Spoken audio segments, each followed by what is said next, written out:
Bonjour, dans notre précédente chronique, nous avions évoqué les problèmes rencontrés dans la coopération entre la Russie, les États-Unis, l'Europe, et bien tout ce qui nous concerne, c'est-à-dire la France. Collaboration, peut-être la plus emblématique, peut-être la plus spectaculaire, nous l'avons dit, c'était dans le domaine spatial. On va y revenir très brièvement, parce que vous allez voir qu'il y a d'autres problèmes qui se posent dans la collaboration au niveau de l'automobile et surtout, on l'oublie trop, au niveau de l'aviation. Alors revenons dans le spatial. La collaboration, à mon avis, la plus spectaculaire, la plus emblématique, par-delà l'émission des sondes automatiques, c'est ceci.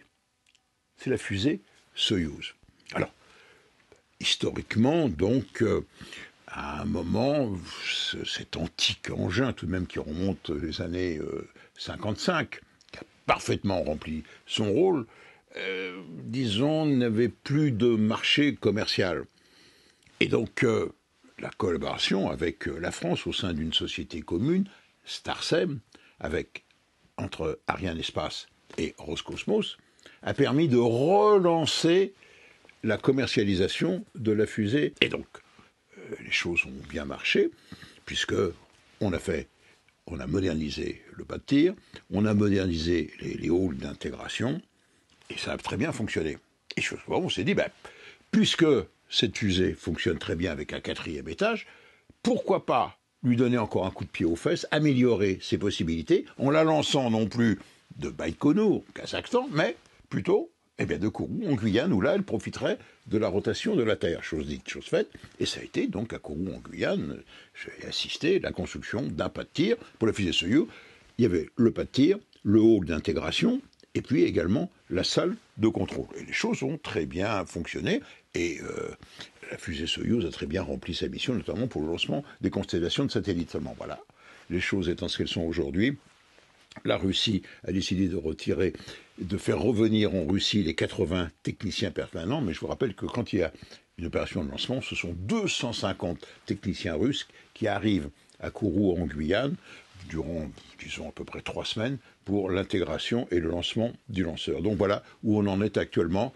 Est-ce que cette coopération reprendra ou est-ce que c'est la fin de Soyouz en Guyane? La suite le dira. Alors, il y a un autre domaine, dans le domaine spatial, et on en discute actuellement à l'Agence spatiale européenne, c'est le programme ExoMars. Je vous rappelle ExoMars, il s'agit donc d'un rover, la taille d'un véhicule automobile, qui devait être déposé à la surface de la planète Mars et dont l'intérêt est la recherche des traces de la vie. En effet, ce rover est équipé d'une foreuse qui va prélever des échantillons du sol martien à 2 mètres de profondeur dans les argiles, va les chauffer, faire de la vapeur, et on va faire une chromatographie de cette vapeur de façon à détecter la présence des briques élémentaires de la vie, les fameux acides aminés. Donc c'est vraiment la première mission martienne, c'est pour ça qu'elle est importante, destinée à la recherche vraiment de la vie sur Mars. Seulement voilà, ce programme, faute de financement, a failli être abandonné, et il n'a été sauvé que par une collaboration avec la Russie. La Russie fournit le lanceur, la fusée Proton, mais également fournit le module de descente qui doit le déposer en douceur à la surface de Mars.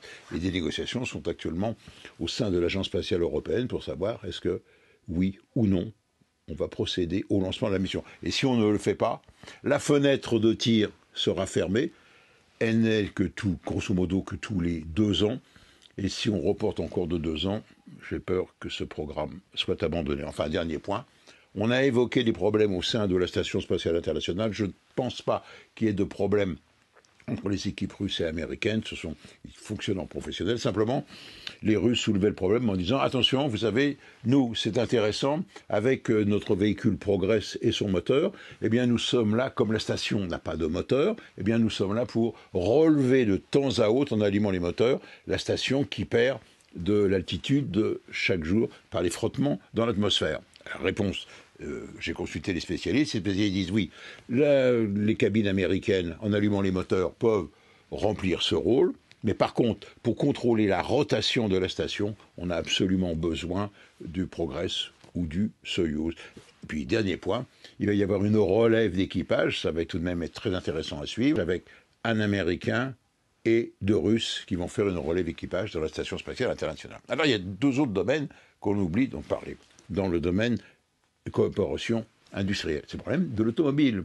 Il y a une usine Renault dans la banlieue de Moscou qui est en arrêt, mais également il y a la construction de 400 000 Lada, vous vous souvenez, c'est la Gigouli, c'est un véhicule très pratique, très répandu en Russie. 400 000 véhicules sont construits par an, mais également là, la coopération doit être, j'oserais dire, revue, vous voyez ce que je veux dire, et corrigée. Et puis il y a un autre domaine que l'on oublie, c'est le domaine très important de l'aéronautique. Alors, vous savez, il faut avouer que les Russes sont très forts dans le domaine de l'aviation militaire. Quand on voit les MiG, quand on voit les Sukhoi, on ne peut qu'applaudir.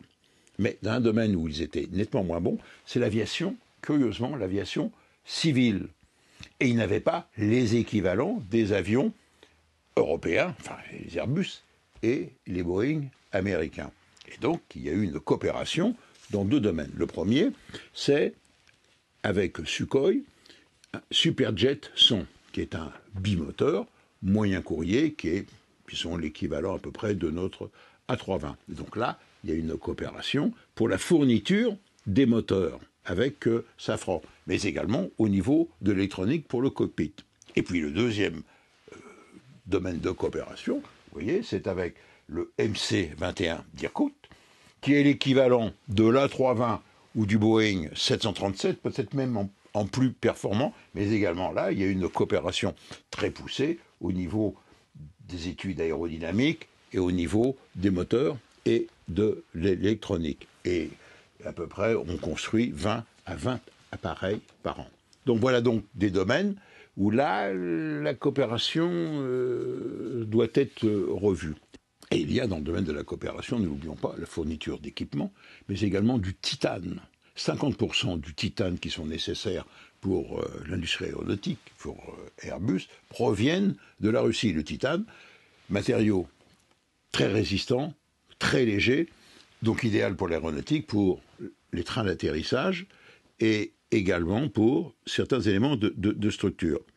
Airbus, en Russie, c'est 340 appareils, dont 118 rien que pour Aeroflot, laquelle Aeroflot avait commandé encore 14 Airbus, le dernier modèle A350. Donc vous voyez, les choses, il faut le regarder de très près. Et puis enfin, le dernier point, cette dépêche dit 490 Airbus et Boeing sont à récupérer en Russie. Et oui, d'où proviennent-ils? Eh bien voilà, il y a également des compagnies de location d'avions, et on ne sait pas si elles vont continuer à exploiter les Airbus et les Boeing. Donc, affaire à suivre. Et puis le dernier point, si cette chronique eh bien, vous séduit, eh bien n'hésitez pas. Vous voyez, ça coûte pas cher, c'est rapide, et puis ça nous rend beaucoup service. Abonnez-vous.